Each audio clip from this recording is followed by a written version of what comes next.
Takže jo, já jsem Eny.cz a vítám vás u druhého dílu z naší série o programování v Javě. Minule jsme si ukázali tady tenhle řádkový program a obecně jak se s tímhle prostředím dělá. Dneska teda budeme pokračovat v tom, samozřejmě v programování a minule jsme tady teda si to pustili, že jo, a napsal nám to tady ahoj s vykřičníkem, protože tady máme příkaz na vypsání toho textu. Dneska zde ukážeme dále. Takže ukážeme si, jak vytvořit nějaké prostě číslo. Takže int je to číslo vlastně. A nazveme ho třeba proměn na 1. Tak. Tady musíme dát ty mezery, jo, takže vždycky int mezera proměn na 1, mezera rovná se mezera a tu hodnotu toho. Tak zase ukončíme středníkem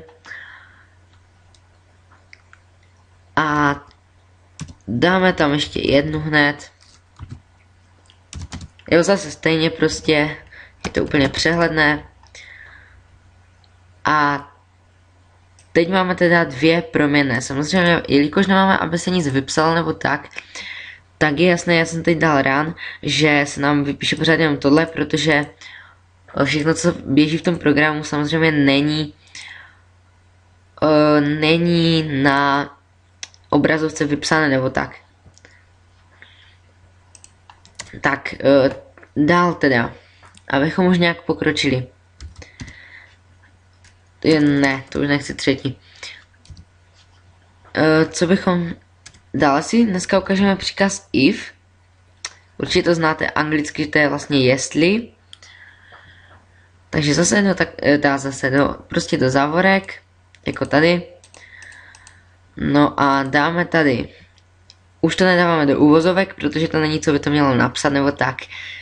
Takže dáme tu, jestli se ta proměna 1, mezera, to se musíte zvyknout, že je rovná se a mezera. Tam není jenom jedno, rovná se. To je zvláštní, ale je to tak prostě. Má to svoje důvody určitě, no a jestli se to teda tohle bych přečetl jako jestli se proměna 1 rovná proměna 2. A teď tak, něco to musí udělat, že jo. Takže dáme si třeba vypsat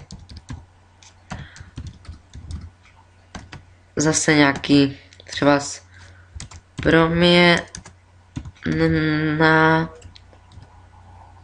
se rovna druhé.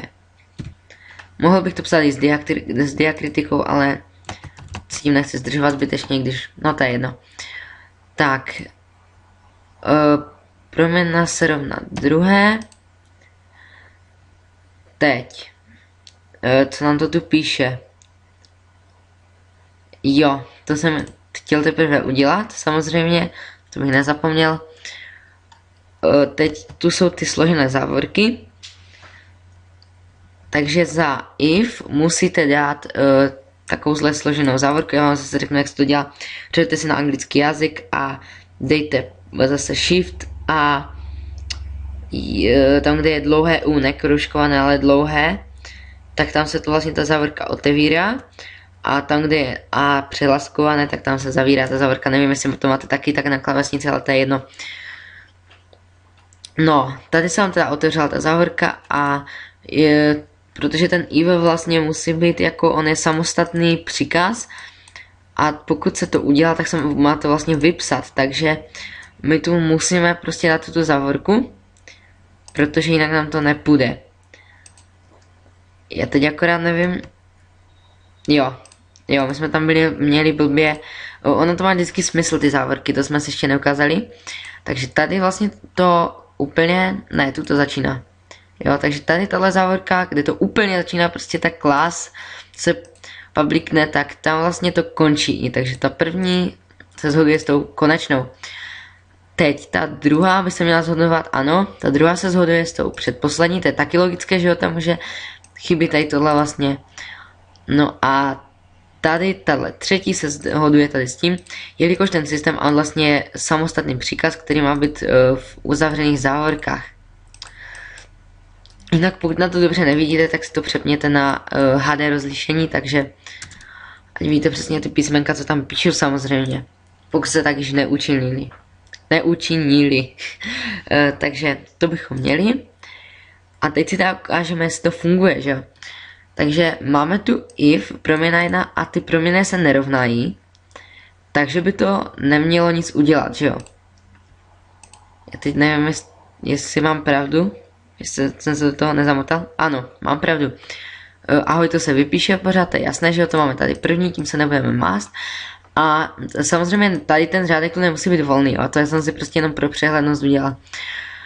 No a nenapsal to nic, protože tohle vlastně není pravda. Tohle není pravda, takže tohle vlastně tahle část se neprovede.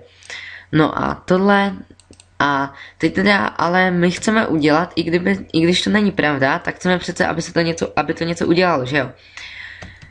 Tak dáme příkaz else. Jo, a takhle uděláme ty závorky tady. Takhle prostě. A teď zase prostě napíšeme system out print ln. Já se omlouvám, že to teď píšeme jako kdyby furt, ale je to teď důležité, aby jsme se to naučili, protože to je takový fakt základní příkaz. Takže tady dáme to, proměna se nerovná druhé. Takhle zase ukončíme. Vidíte, nic není označené, nic není špatně. Kdyby vám to nešlo, tak si dávejte pozor, jo, já to zopakuju, že závorka musí být tady, jo, se musí shodovat. Teď vidíte, že to if končí na toho else je další příkaz, takže vlastně takhle hezky je to krásně. A to else je mezi tím, jako kdyby které nepatří ani do té jedné. A to jsou vlastně, tohle je v jedné závorce a tohle je ve druhé závorce. No a, takže to si myslím jako, že je logické určitě. Takže teď si vyzkoušíme zase, jestli to funguje samozřejmě.